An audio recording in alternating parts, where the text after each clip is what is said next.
I never thought I'd say this, but although I found it hard isolating during COVID-19, I'm now concerned about re-engaging in the world. Do you have any advice? So when we're concerned about something, a lot of the time the concern is worse than the reality. Not always maybe, but a lot of the time it is, and that's a good starting point. And there are different reasons for that, but one of the main reasons is the mind is unrestricted. There's no boundaries to our potential thoughts and worries. And at least when you're in a real situation, you're actually doing the thing, even if you are a bit uncomfortable about it, at least it's only going to be as bad as it is. No more than that. But the problem is, as humans, we tend to be imaginative creatures. We can imagine, something on fire and also being flooded at the same time. In real life, it's probably one or the other, but that's what our mind will do. It'll bring in infinite possibilities because it's function, really. We have a mind and imagination in order to simulate things, and much of that is designed to keep us safe, but it can backfire sometimes. So just recognizing that, though, alone can be a little bit of a helpful reset. You can notice maybe an active mind saying, well, what if this? And maybe re-engaging will be hard after all of this. So you can maybe listen to that a little bit and say, well, thank you, mind, for your concern. I appreciate that, but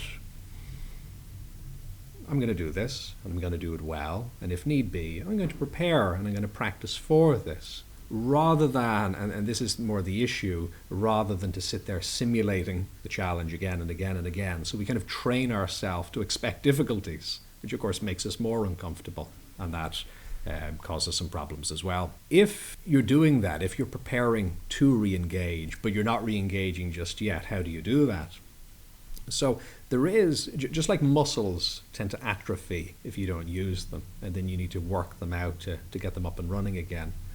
There is a kind of a psychological equivalent that happens there too, that we're just not used to connecting with people, and of course connecting with people will probably be a bit different if we have to do social distancing over the next while. Then I see this as I'm interacting with different people. So somebody, I was coming out of the car park the other day, as I still need to do some travel as part of the all essential services thing, and I was coming out of the car park and somebody recognized me, and they came up to the window and they were leaning in asking questions, and again, fully well-intentioned, and I feel inclined to do the same as well, but you got to stop yourself. You've got those instincts that you rely on, so it's kind of like weird to kind of lean back, but also emotionally lean forward and have a conversation. They needed help with something, and I advised them as best I could from that distance. It's just strange and weird.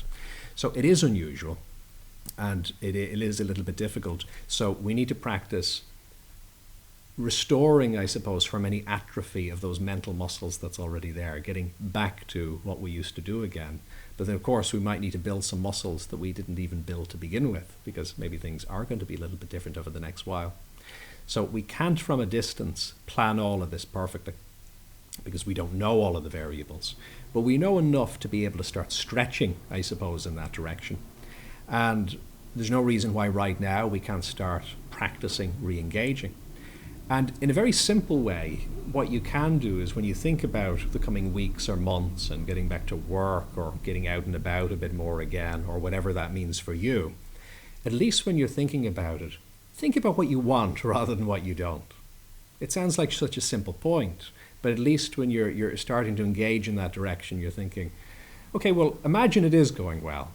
Imagine I'm out there in the world and, I'm doing whatever I need to do, maybe socially distancing, maybe I'm at work again, maybe it's similar, maybe it's different, but it's going well, and there's a lightness and there's a playfulness there, and I'm feeling good and I'm enjoying it, it's going well.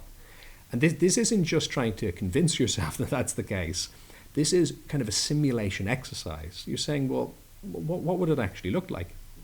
And this is exactly what airline pilots do when they're doing their training. They practice getting into the simulator and putting themselves in different conditions. Now, they're not really flying, but it's close enough to give you the feeling of what it's like to be there in the cockpit. So what would it be like for you over the coming weeks and months ahead as you re-engage and as you reconnect with what's happening? So just positively visualizing that a little bit, just in a very simple way, can be useful. And another way building on that is start a conversation around it. You're welcome to do it here. You're welcome to do it anywhere.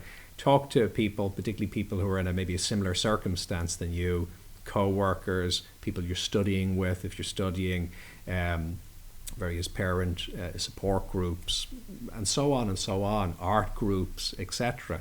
What does it even mean to do it moving forward, and what does it mean to do it well? So just the act of starting to lean forward in that direction is stretching the imagination a little bit in a useful way. I think that's of some help. If you found this valuable, do like, subscribe, and share.